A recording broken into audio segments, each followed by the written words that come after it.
नमस्कार, मेरे इस वीडियो में आपका बहुत बहुत स्वागत है। इस 10वें अध्याय में श्री कृष्ण अर्जुन को अपने स्वरूप के बारे में प्रमाण दे रहे हैं। सज्जनों, आपने बड़े बड़े शस्त्र देखे होंगे युद्धों में या फिल्मों में। पुराने समय में एक शस्त्र होता था वज्र, जिससे बड़ा कोई शस्त्र नहीं होता था। यह वज्र दधीचि ऋषि की अस्थियों से बना था, इसलिए यह श्रेष्ठ था। इसलिए सभी वज्रों में कृष्ण ही वज्र के समान है। कृष्ण अपने बारे में बताते हुए अर्जुन को कह रहे हैं कि हे अर्जुन, वो वज्र शस्त्र जो है वो मैं ही हूँ। गायों में कामधेनु गाय मैं ही हूँ और सर्पों में सर्पराज यानी वासुकी भी मैं ही हूँ। कृष्ण को अर्जुन का संदेह दूर करने के लिए अपने स्वरूप की जानकारी देना बहुत जरूरी था। इसलिए कृष्ण अपने स्वरूप के बारे में बताते कृष्ण कहते हैं कि जलचरों में जिसके अधिपति वरुण देवता है वो भी मैं ही हूँ। पितरों में आर्यमान मानक पितर भी मैं ही हूँ और सभ्य शासन करने वाला यमराज जो है वो भी मैं ही हूँ। जीवन के हर एक वस्तु चुनकर उनकी श्रेष्ठता में भगवान अपने स्वरूप को ही बताते हैं। आगे कृष्ण कहते हैं कि दैत्यों में मैं प्रहलाद हूँ। प्रहलाद जो हिरण्यकश्यप का पुत्र था, लाखों कोशिशों के बावजूद भी जिसे हिरण्यकश्यप ने मार नहीं पाया था।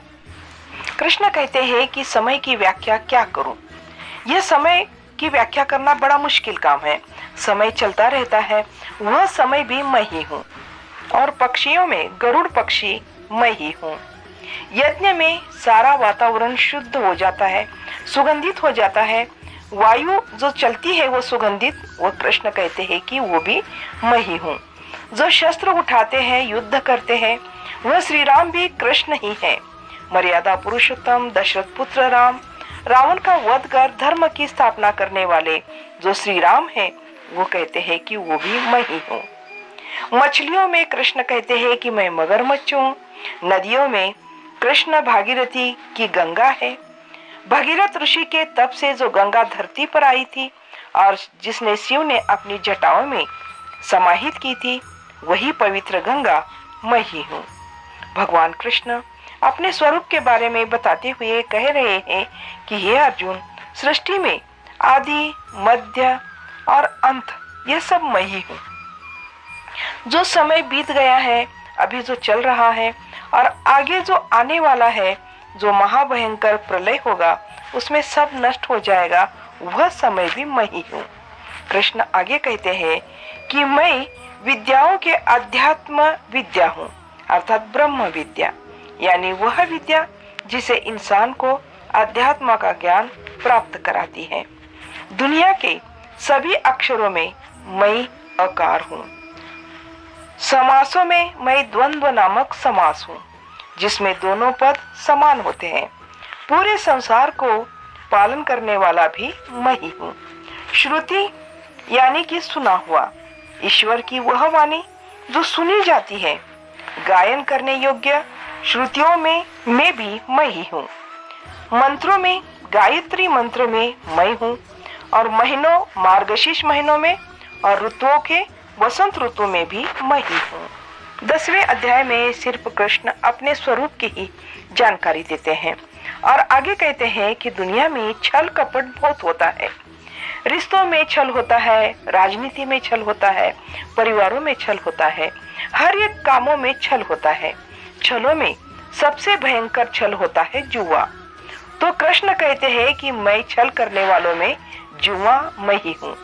प्रभावशाली पुरुषों में उनका जो प्रभाव है, उनका जो ओज है, वह भी मैं ही हूँ।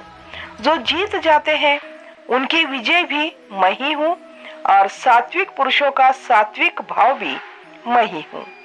यादवों के अंतर्गत एक वृष्मि नामक संत था।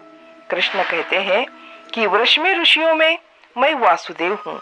कृष्ण आगे कहते हैं कि पांडवों में वे धनंजय है, अर्थात अर्जुन। पांडवों में हर किसी के पास गुणों की कोई कमी नहीं थी, लेकिन उनमें सर्वश्रेष्ठ अर्जुन ही थे। मुनियों में वे वेद व्यास होने की बात करते हैं।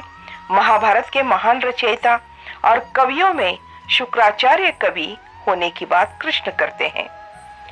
कृष्ण कहते हैं कि मैं दमन करने वाला, दंड अर्थात दमन करने की शक्ति भी मैं ही हूँ।